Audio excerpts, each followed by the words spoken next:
Bonjour à tous, chers Sherlockiennes et Sherlockiens, vous voici chez vous sur notre chaîne de podcast. Nous explorons, décryptons pour vous et avec vous, à la loupe des Sherlocks, les sujets d'actualité, concepts innovants et toutes les thématiques du secteur du voyage. Alors attachez vos ceintures, décollage imminent vers une nouvelle découverte de notre secteur passionnant du travel avec notre invité du jour.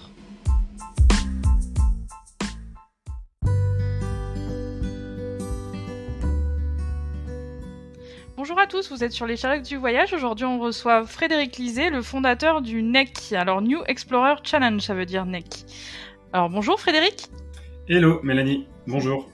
Est-ce que tu peux, d'abord, on va commencer par te présenter et ton parcours, et comment t'es venue l'idée du NEC? Tout à fait, merci à toi. Donc je m'appelle Fred Lisée, j'ai 36 ans, je suis papa de deux petites exploratrices. En fait, je suis consultant désormais en tourisme. Ça fait à peu près 14-15 ans que j'évolue dans le secteur du tourisme. Donc j'ai toujours eu la chance de travailler en lien avec mon domaine de passion, qui est le voyage, aventure, responsable, authentique et durable. Et avant de devenir auto-entrepreneur, avec désormais plusieurs casquettes, comme un slasher, tu connais très bien. Mon parcours dans le tourisme, plutôt en tant que salarié, a eu pas mal d'expériences assez fortes, entre donc des postes de chef de produit en tour operating, des différents postes en marketing, en sourcing, en DMC, alors notamment 5 ans en Asie, et puis une autre expérience assez marquante qui a duré presque 3 ans, qui m'a permis justement de développer mon background et surtout mon réseau international, c'est en tant que Head of Sourcing chez Evaneos. Donc cette plateforme de désintermédiation, de mise en relation entre les voyageurs et les agences locales.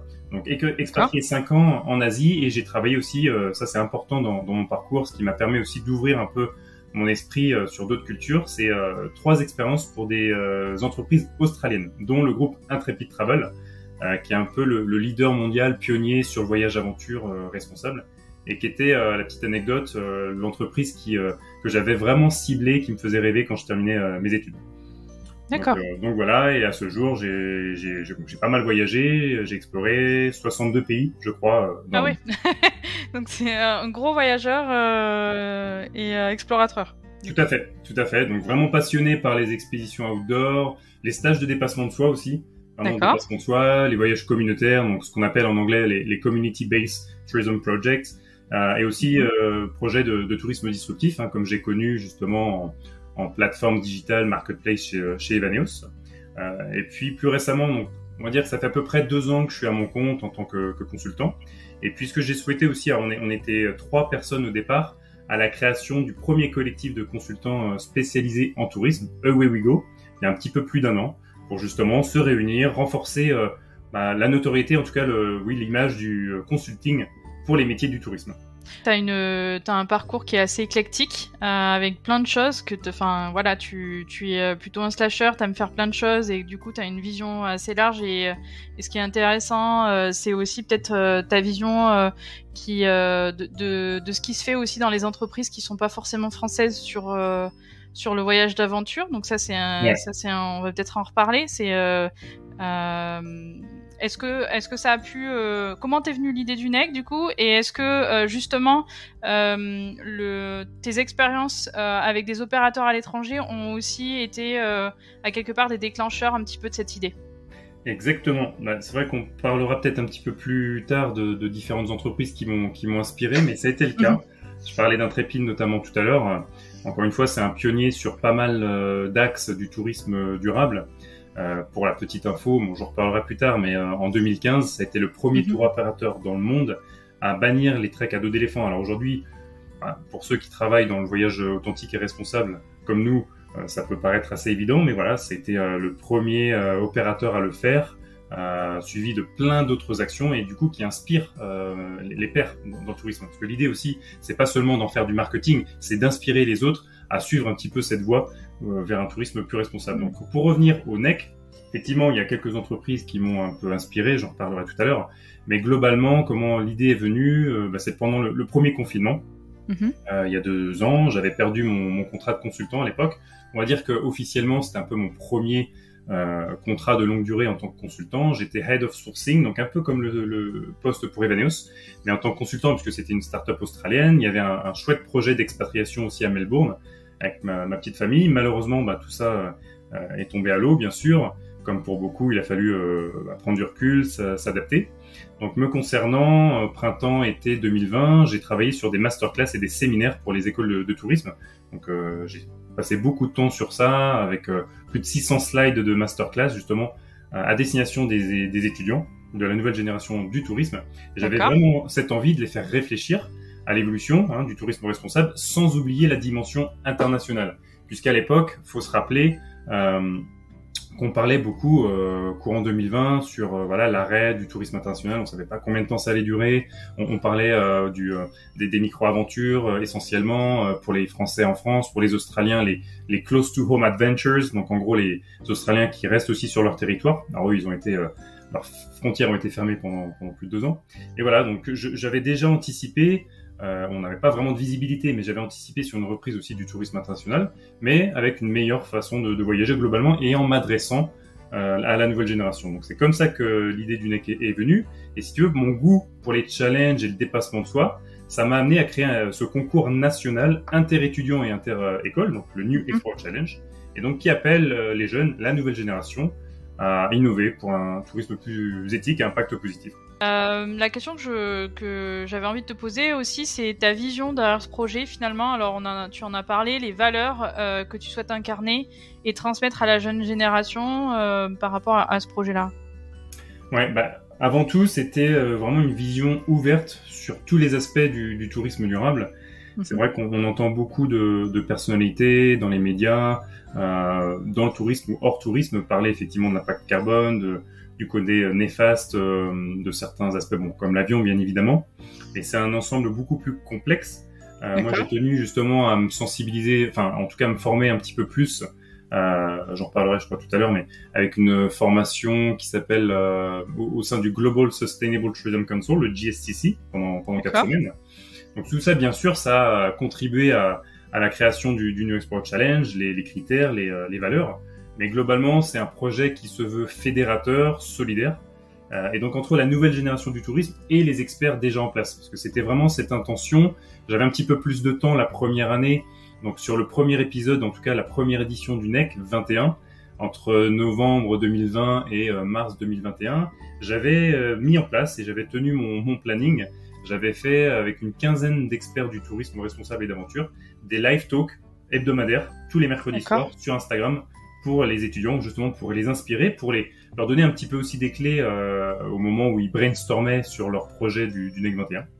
Mais la vision lointaine, elle est vraiment d'aider les jeunes à transformer le tourisme, la façon et les raisons de voyager, finalement de sensibiliser aussi le plus grand nombre. Et en termes de valeurs, on en parlait aussi il y a quelques temps, notamment quand tu as eu une première discussion avec les gagnants du NEC 21 puis NEC 22. En fait, il y a une autre valeur que j'avais pas forcément identifiée, ou en tout cas inscrite sur les présentations du NEC, c'est la paix aussi. En fait, Escucha Colombia, qui est le premier vainqueur du NEC 21, donc voilà, premier vainqueur historique. Il y a un projet derrière aussi qui est tellement pertinent, incroyable, et qui remonte justement à l'histoire. Alors bien sûr, Joaquin, qui est avec Andrea, qui est originaire de Colombie, il connaît le terrain, il connaît l'histoire, il sait ce dont la population locale a souffert pendant des décennies. Et voilà, c'était un projet qui était tellement incroyable où ça reprenait tous les axes du tourisme durable, avec le côté justement aussi valorisation du patrimoine immatériel autour de la musique, et puis l'aspect de la paix, puisqu'en fait c'était un itinéraire qui allait être co-construit avec les communautés locales, qui allait recréer le tissu social auprès de communautés de villages qui ont vraiment vécu la guerre, les guerres locales civiles pendant des décennies. Donc ça, c'était aussi quelque chose d'assez incroyable. Donc derrière le projet, il y a plein de valeurs et qui sont sociales et pas seulement. Du coup, on parle de pas uniquement d'économie, etc. Et la raison même du voyage en fait est le tissu social. Donc ça c'est hyper important. C'est une valeur qui ressort en tout cas. Donc c'est assez chouette. Pourquoi, à ton avis, c'est la jeunesse pour incarner ce challenge? Comment vois-tu les étudiants? Quels sont leurs atouts? Qu'est-ce qu'ils apportent de plus que peut-être que les pros qui seraient plus matures? Voilà, et quel rôle tu peux avoir pour les aider à monter en compétences et à croire en eux sur ce type de tourisme par rapport à ton expérience? Oui. Forcément, le NEC dès le départ, même s'il est en train de se diversifier et de s'ouvrir sur d'autres axes, à la base, c'est effectivement pour la nouvelle génération, pour encadrer, pour fédérer et accompagner les jeunes, les étudiants en tourisme. Bien sûr, les étudiants représentent l'avenir du tourisme. À l'époque, on avait vu ce chouette mouvement de Respire qui a pris de l'ampleur, qui s'est globalement adressé aux agents de voyage, aux pros du tourisme. Donc peut-être que sur le côté fédérateur, ça m'a un peu inspiré aussi avec le NEC, même si c'est plutôt un concours de brainstorming et de production, mais ça m'a un petit peu inspiré pour justement fédérer les jeunes, avec quelque chose qui était assez challenging, et puis bien sûr une récompense aussi, alors une dimension nationale, et puis après une récompense qui permet d'aller tester son voyage sur le terrain. Ça, c'est aussi quelque chose qui attire beaucoup, bien évidemment. Mais donc ils représentent l'avenir du tourisme, et pour moi, ils vont vraiment impacter les nouvelles façons de voyager dans les prochaines années et décennies. La nouvelle génération, elle est déjà très sensible de toute façon à l'environnement, à tous les axes de la RSE. Je pense qu'elle a besoin de liberté, de sens, de reconnaissance et surtout d'avoir un impact sur le monde qui l'entoure pour se sentir épanoui, tout simplement. Donc moi, je vois plus mon rôle comme un mentor pour partager ma passion du voyage depuis presque 15 ans, ma vision du tourisme, du voyage, et surtout comme ce que j'ai fait dans mes expériences passées et puis aussi via le NEC, comme un connecteur de réseau. J'adore ça dans mon métier, c'est mettre en relation des gens passionnés qui ont des idées ou des besoins avec des experts en face ou des marques qui peuvent les accompagner. Donc globalement, par rapport à mon rôle, en tout cas ce que je peux leur apporter, je pense que j'ai eu un parcours en 14 ans assez cohérent, avec un vrai fil rouge autour d'un tourisme authentique, qui a du sens, avec des passages notamment dans des entreprises inspirantes et engagées. On parlait d'Intrépide, j'en citerai peut-être d'autres plus tard, mais voilà, ça a vraiment été des valeurs que j'avais envie de transmettre à la nouvelle génération via la mission du New Export Challenge. Et on voit en fait, c'est assez clair aussi, on voit l'importance aujourd'hui du collectif, parce que donc il y a le NEC et puis il y a Away We Go, donc il y a en fait ça revient assez dans ton parcours finalement, cette envie de fédérer derrière des projets qui ont du sens en fait. Finalement. Exactement. Donc il y a le côté effectivement nouvelle génération. J'étais convaincu qu'il y avait vraiment une mission pour les jeunes, pour les étudiants en tourisme. De toute façon, moi, ce que je sais faire globalement, c'est du voyage, c'est du tourisme.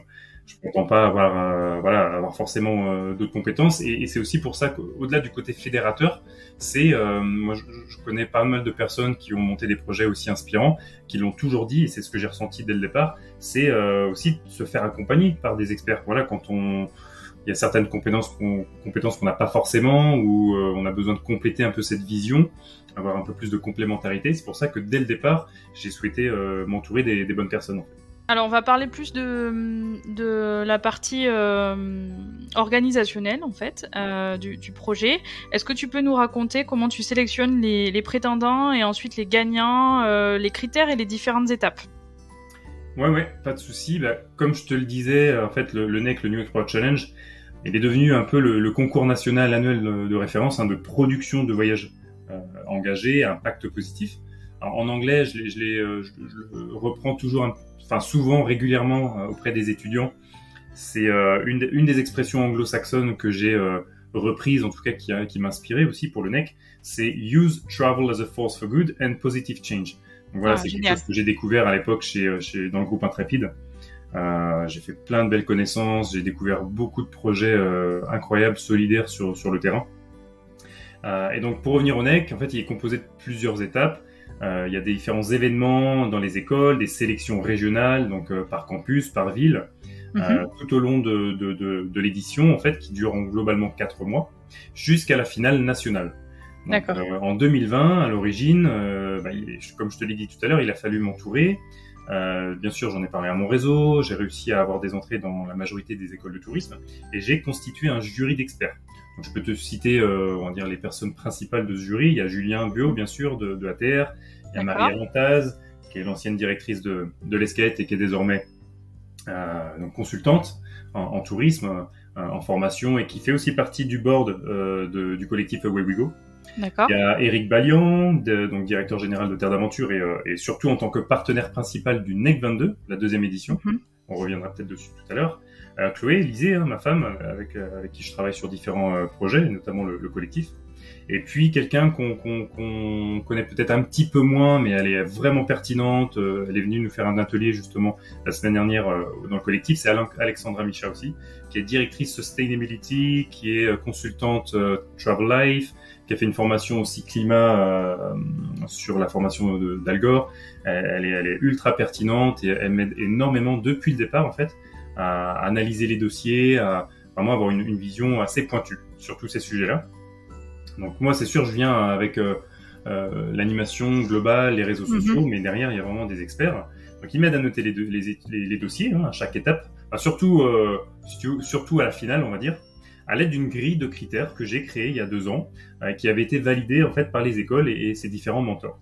D'accord. Donc cette grille elle est répartie en 7 axes et au total 21 points de notation sur les bases des standards internationaux en fait du tourisme durable et qui m'a été inspiré aussi, comme je te le disais tout à l'heure, par des entreprises, mais surtout le GSTC, Global Sustainable Tourism Council. Et pour finir sur les critères, enfin en tout cas, qui sont présents dans cette grille, donc on retrouve l'inclusion des communautés locales, la dimension solidaire, équitable, l'éco-responsabilité et l'impact carbone, le slow travel bien sûr. Et au cœur du dossier, c'est vraiment le soutien à des projets de conservation, de biodiversité ou sociaux avec les communautés locales. L'objectif en fait final est de créer une offre qui soit viable et commercialisable.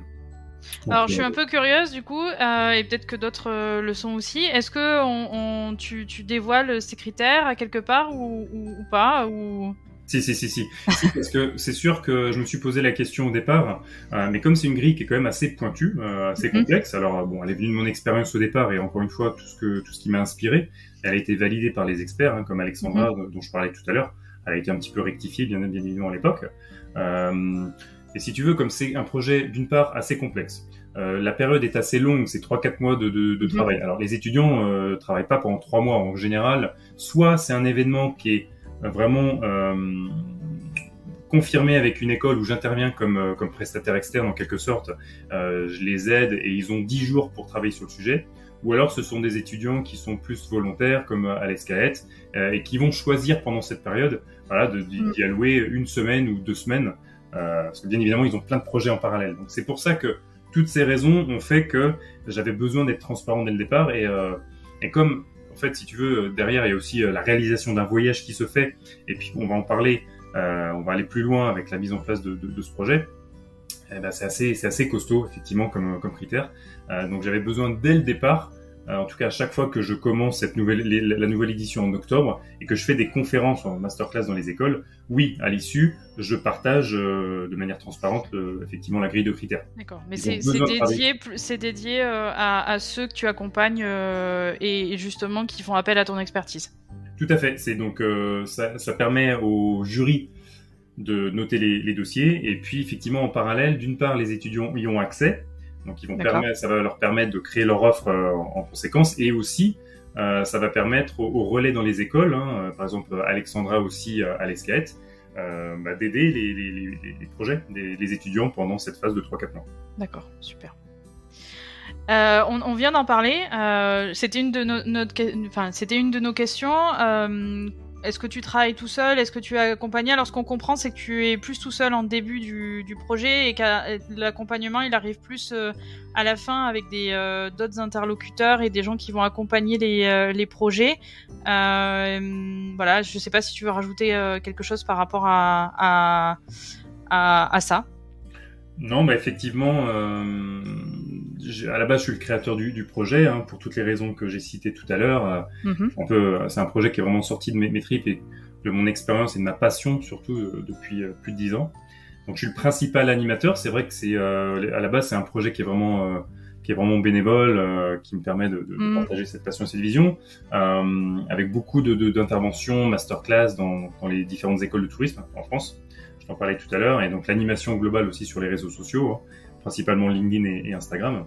Et finalement, rapidement, j'ai eu la confiance du réseau qui m'aide entre autres à relayer le message et l'événement global. Et donc effectivement, les personnes dont tu fais partie, bien sûr, avec le podcast ou aussi l'intérêt que tu as pour le projet depuis quand même pas mal de temps. Et puis j'en parlais tout à l'heure, ce qui était aussi très important et j'ai un peu réussi finalement à tisser cette toile avec des relais dans chaque école. Je pense à Mathilde Mignon qui est intervenante à l'IREST. Alors l'IREST, c'est l'école qui a gagné pour l'instant les 2 éditions du NEC. Mais Mathilde Mignon, qui est experte aussi en tourisme responsable, qui donc intervient régulièrement à l'IREST et qui soutient énormément les projets, qui va les coacher un petit peu en amont de la finale, qui va les aider à préparer leur pitch. Donc quasiment dans chaque école, j'ai un ou plusieurs relais. Et c'est vraiment quelque chose qui est en train de prendre d'ampleur parce que j'ai là validé les premiers événements du NEC 23. D'accord. Et c'est top. Donc, Et donc les écoles suivent et tout le monde suit. Moi, je voulais quand même avoir un message un peu plus personnel et dire, on sait que tu fais ça bénévolement et que tu passes beaucoup de temps là-dessus. Donc déjà félicitations, et c'est aussi pour ça que personnellement nous chez les Sherlocks on a envie d'en parler parce que c'est un super projet et qui intègre la nouvelle génération et qui en plus est plus ou moins bénévole, même si t'es accompagné, et donc c'est un gros boulot. Je pense que la plupart des gens se rendent pas compte derrière le boulot que c'est, et voilà, et ça c'était un point important qu'il fallait que je souhaitais souligner dans le podcast. Et du coup on va attaquer sur la prochaine question. Comment tu accompagnes les gagnants en post-projet du coup? Ouais. Eh ben, c'est là où on va certainement en discuter par la suite avec cette envie de faire évoluer le modèle et d'aller plus loin. Mais comme je te disais tout à l'heure, c'était beaucoup de mise en relation. Donc, il y a la partie pendant le projet avec l'animation, rôle un petit peu de mentor, qui continue un petit peu effectivement par la suite, dans le sens où je vais un peu les aider à préparer l'itinéraire, en tout cas le voyage de repérage, même si là, très honnêtement, que ça soit Andrea et Joaquin pour la Colombie et puis là Marine et Chris pour le Gabon qui est prévu en septembre, ils ont une grande autonomie, donc ils gèrent eux principalement. Moi, ce que je vais faire en parallèle, c'est effectivement, donc je te disais, des mises en relation avec des personnalités du tourisme inspirantes pour un suivi de conseils, du coaching, pour les guider un petit peu dans tout ça. En parallèle, il y a aussi une mise en relation, donc maintenant qui est un petit peu plus systématique. Ça a été mis en place avec Escucha Colombia et maintenant c'est le cas aussi pour Samba Gabon. C'est un partenariat un peu officieux, mais avec Globe Dreamers, qui permet de mettre son projet et de lancer du crowdfunding, donc pour financer le voyage. Alors même si cette année pour le Gabon, ça y est, c'est vraiment officiel, il y a un partenariat principal, c'était Terre d'Aventure pour 2022, qui permet de financer le voyage de repérage avec une belle enveloppe. Mais après, effectivement, il y a toujours aussi des coûts supplémentaires sur place, sur le voyage, et aussi, surtout, pour soutenir les projets locaux. Parce que le Gabon, ils ont 2 projets majeurs qui vont nécessiter un peu d'investissement sur place avec les communautés, avec les associations. Donc ce crowdfunding, en fait, qui est continu, il est intéressant parce que ça va leur permettre de récolter aussi un petit peu d'argent supplémentaire pour aider les communautés locales. Donc sur le côté post-projet, c'est exactement là. À partir du voyage de repérage, où on peut le voir aussi comme une récompense pour les gagnants. Mais c'est cette phase post-projet que je souhaite développer. Aujourd'hui, le NEC, c'est pas un incubateur, c'est pas une agence de voyage. J'ai pas du tout cette ambition-là. J'ai mon activité, principale à côté, de consultant, qui est, tu disais tout à l'heure, assez chronophage, côté un peu slasher. Mais l'objectif, c'est plutôt de créer un ou plusieurs partenariats forts et long terme avec des marques, tour opérateurs et ou destination management companies qui partagent les mêmes valeurs et donc la même vision du voyage durable et positif. Je pense que ces partenaires pourront donc sélectionner des projets en amont. Par exemple, quand on fait l'annonce des finalistes à chaque édition, que ce soit entre 5 et 10, pour les accompagner jusqu'à la concrétisation de leur idée. Donc, cette réflexion et ambition, en fait, elle est venue du constat que depuis le NEC 21, on avait découvert plusieurs projets surprenants. Il y a vraiment un potentiel. Donc, la Colombie, puis franchement, en tout, j'en avais 3-4 en plus du Gabon. Vraiment impressionnant. Moi, je les ai vus, franchement, j'ai vu les vidéos et tout ça, et c'est vrai que tous étaient quand même, ceux en tout cas en finale, assez génial, et c'est un peu dommage. Il faut toujours un gagnant, mais c'est vrai qu'il y a, c'est chouette, et du coup, je vais te laisser continuer, mais voilà, on est en train de parler de la cible et des canaux de distribution, et donc toi, ce que tu vois, aujourd'hui, tu fais un petit appel du pied entre guillemets aux marques qui voudraient aider les jeunes à distribuer ces produits-là. Oui, parce qu'en fait, la réflexion actuelle, donc c'est parti des différents points dont je te parlais, et puis cette frustration un peu globale de pas pouvoir aller plus loin pour Bien les sûr. étudiants. D'une part pour les gagnants, et puis surtout aussi pour aller en développer davantage, pour les mettre en place, permettre aux étudiants de développer leur idée. C'est pour ça que là, le point actuel, en tout cas la réflexion actuelle, c'est de dépasser pour le NEC le statut de concours pour avoir un impact plus déterminant sur la nouvelle génération du tourisme, et puis permettre aux LERA et d'autres finalistes de développer leur offre responsable. Donc, les partenaires, effectivement, je suis en contact avancé avec une petite sélection de marques que j'avais identifiées, dont certaines, effectivement, qui m'ont inspiré dans mon parcours. On y viendra.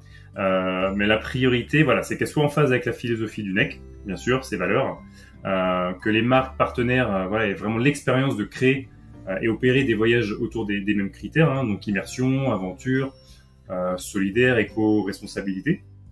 Et donc, ce qui peut être, je pense, particulièrement intéressant, est que certaines de ces marques partenaires aient leur propre réseau d'opérations locales avec des DMC maison, ou alors vraiment une empreinte locale forte dans certaines destinations, voire, si c'est pas le cas, une vraie envie d'explorer un nouveau pays, donc en accompagnant un des projets du NEC.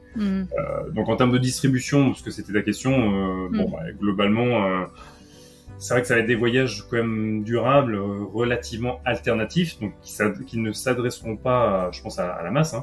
La priorité sera une présence digitale forte, donc ça sera comme un type d'affiliation bilatérale avec des liens de redirection avec la plateforme du NEC. Tout simplement, je pense que ça serait quelque chose d'assez simple de ce côté-là, au niveau technique, du moins. Mais plus loin, je pense que le NEC, ça c'est aussi mon idée depuis le départ, qui est une ambition de sensibilisation plus globale sur la nécessité de revoir ses priorités de voyage et de favoriser un tourisme raisonné qui a du sens. Et là, je crois que tu l'avais suivi aussi ces derniers jours. Aussi, d'où les projets de consulting et team building qui se développent en parallèle pour les pros du tourisme et aussi les CSE et des ateliers que je vais pouvoir faire aussi avec B2Trip Consulting pour les salariés de grandes entreprises. Donc ça va dépasser justement ce contexte de concours pour la nouvelle génération, mais vraiment avec une mission de sensibiliser. D'accord, donc c'est la suite un peu que tu veux donner à ces projets et c'est ta projection pour les prochaines années. Ouais, tout à fait. Est-ce que, plus généralement, par rapport à ces valeurs-là, est-ce que tu vois que l'évolution de la commercialisation et aussi des achats de ce type, est-ce que tu penses que ça va être, ça va se démocratiser encore plus au niveau, cette fois, des consommateurs et des clients, ce type de tourisme d'aventure engagé? Quel est ton avis par rapport à ça? Oui, automatiquement, par rapport aux différentes marques que je suis et qui m'inspirent, et je trouve effectivement elles font du chouette travail par rapport à tout ça. L'évolution, moi je crois que c'est de plus en plus, peut-être aussi que forcément mon parcours, il y a une notion de subjective, mon parcours m'a effectivement a fait évoluer ma vision automatiquement, notamment mon passage chez Vaneos, avec cet esprit, je t'en parlais tout à l'heure, disruptif. Alors, je suis pas du tout là pour favoriser un modèle ou un autre, surtout au niveau de la distribution, mais en tout cas, moi, le modèle Evaneos, j'ai pris énormément de plaisir. C'était encore une fois l'expérience la plus forte, la plus marquante pendant 3 ans. Par rapport aux valeurs justement que... Oui, tout à fait. Pas uniquement sur le côté digital où effectivement j'ai appris beaucoup de choses de ce point de vue-là. Pas non plus sur le fait que c'est de la désintermédiation, mais sur le fait que automatiquement c'est en direct avec des agences locales qui sont professionnelles. Donc du coup la redistribution économique elle est bien plus forte au niveau local. Donc ça c'est surtout sur ce critère-là. Mais l'évolution, moi je la vois plus en plus en direct avec la marque, sur le côté digital, et aussi par rapport aux exemples que j'ai en tête, vraiment grâce à la création d'une communauté forte et active. On connaît la puissance des réseaux sociaux, du storytelling, mais pour moi, l'avenir sera encore plus centré autour du sens et des valeurs pour une manière de voyager responsable. Et que toutes les parties prenantes soient plus ils gagnent en fait dans ce type de tourisme. Tout à fait, et que effectivement la communauté soit en fasse partie, soit proactive. Et dans les modèles que j'ai en tête ou dans les marques un petit peu plus récentes, elles arrivent effectivement avec un positionnement fort à communiquer Et donc elles fédèrent, elles embarquent une communauté, et ça va jusqu'à, pour l'exemple précis que j'ai en tête, mais ça va jusqu'à le partage des valeurs avec le guide local. Et comme c'est un message souvent qui est très très transparent, qui est vraiment fort depuis la phase d'inspiration et de contact avec les équipes dans le processus de vente, en fait on se rend compte que les voyageurs de ces marques-là, c'est souvent plus des startups assez récentes, mais les voyageurs quand ils arrivent sur le terrain en contact de l'agence locale ou du réceptif, eh ben, ils sont complètement en phase, ils sont déjà bien préparés en fait. Et en fait, moi j'ai échangé avec des guides, plutôt sur la France, mais ces guides sont ravis de collaborer avec ces marques-là, parce que justement, les voyageurs qu'ils vont avoir pendant une semaine ou 10 jours, ils savent où ils vont et pourquoi ils font le voyage, quoi. Ils sont ultra sensibilisés, ouais, tout à fait.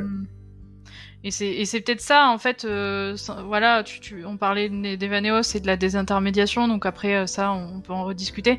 Mais ce qui ressort peut-être dans ce type de marque, c'est la proximité, justement, avec les parties prenantes à destination, et qui fait peut-être la force aussi de la marque par rapport à l'implication avec les communautés locales, et qui ressort aussi dans les projets du NEC, qui va avoir un lien de sens par rapport à ça. Complètement. C'est vrai que ça a vraiment inspiré. Ensuite, bien sûr, c'est un projet aussi de brainstorming, d'innovation. Donc, on peut parfois avoir des étudiants qui vont vraiment aller plus loin avec un concept aussi novateur. Je me souviens de la finale du NEC 21. La Colombie, franchement, répondait à 95% des critères. Donc, ils ont vraiment gagné entre guillemets haut la main. Mais j'avais un autre projet aussi d'un groupe avec une étudiante qui était en BTS 1 ou 2, je crois, donc assez jeune, mais vraiment impressionnante. Un concept novateur. La destination, c'était le Laos, mais c'était vraiment un voyage et un concept novateur. Donc parfois aussi, tu peux avoir des bonnes surprises. C'est pas seulement des voyages durables, mais ça peut être aussi des business models relativement novateurs, en tout cas des concepts nouveaux. Donc ça, c'est chouette. Mais au niveau des voilà, parce qu'on en parle depuis tout à l'heure, les marques qui m'ont inspiré, enfin les mentors. J'en ai pas mal en tête, effectivement, ouais, des mentors en quelque sorte. Elles m'ont donc soit inspiré, soit je les suis activement parce qu'elles ont compris l'essentiel selon moi. Elles arrivent, comme je te disais tout à l'heure, à embarquer, fédérer du monde, parce que les valeurs sont vraiment inscrites dans le marbre, transparentes dès le message, enfin dès le départ, sur la phase d'inspiration, etc., jusqu'au terrain. Donc j'en prends, en fait, je prends souvent ces exemples et study case lors de mes masterclass dans les écoles. J'en cite quelques-unes. En fait, côté inspiration, donc encore une fois Intrépide, Evaneos bien sûr, une autre marque sur le marché français que j'apprécie particulièrement et je suis en contact avec eux parce que je les adore. Et en plus, pour la petite histoire, j'avais failli partir 2 ans travailler pour eux au Bénin en 2010. Ça s'est pas fait pour différentes raisons, mais c'est Double Sens. Donc Double Sens, c'est vraiment du voyage immersif solidaire qui correspond à ma vision. Et puis sur les nouveaux modèles un peu pure players qui ont une marque forte, un positionnement engagé type Explora Project, ou alors d'autres vraiment qui ont répondu à une réelle opportunité de marché, notamment sur tout ce qui est GIR, sur l'aventure plutôt expérientielle. C'est par exemple Flashpack au UK.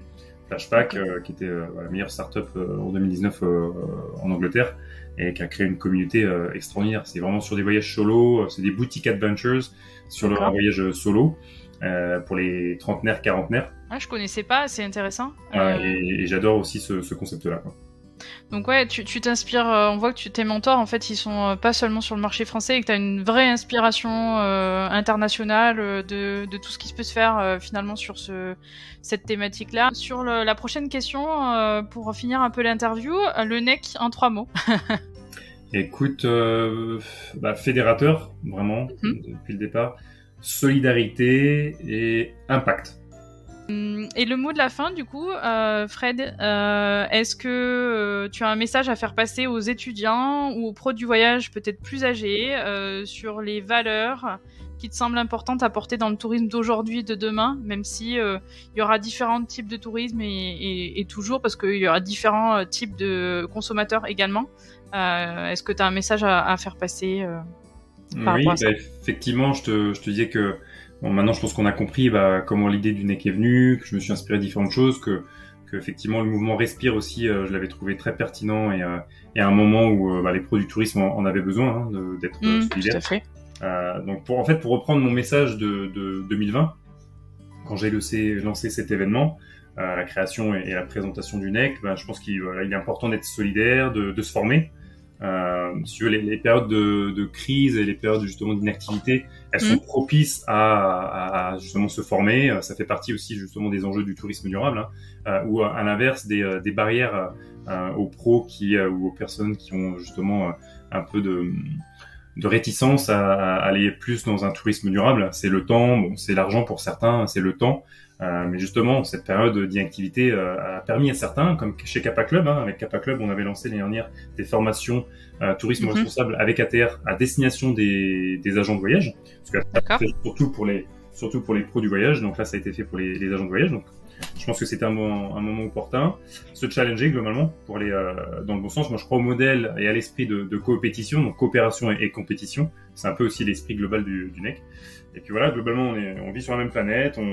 Contexte de crise du tourisme, on est tous dans le même bateau. Je pense qu'il faut vraiment développer sa résilience, accompagner la nouvelle génération. Peut-être accepter que le vrai changement viendra justement des jeunes. Et que dans tous les cas, faut être prêt à s'adapter, à écouter les alertes aussi autour de nous. Tout en être résilient, s'adapter et collaborer aussi. On a beaucoup senti à travers l'interview, en tout cas moi ce que je retiens de l'interview finalement, c'est cette idée de faire ensemble et de collaborer et de relier les gens. C'est ce que je retrouve dans ta personnalité en tout cas. Ouais, tout à fait. Et puis voilà, encore une fois, le NEC, dès le départ, il y avait une visée internationale. Le concours, il est ouvert à toute destination, proche ou lointaine. D'accord. Okay. J'avais vraiment envie de garder cette ouverture au monde, qui est quand même l'une des richesses du tourisme, du voyage. Mais aussi via ce côté brainstorming challenge, de favoriser l'amélioration continue dans les différents axes, qui est l'un des enjeux majeurs justement du tourisme durable. Ok, continuer à faire, mais faire mieux et ensemble. Tout à fait. Super. Frédéric, merci pour ta vision et pour cet échange. On a été ravis de te recevoir sur les Sherlocks. Et puis on vous dit à bientôt. Un grand merci et c'était vraiment un plaisir aussi. Merci beaucoup. À bientôt. À très bientôt.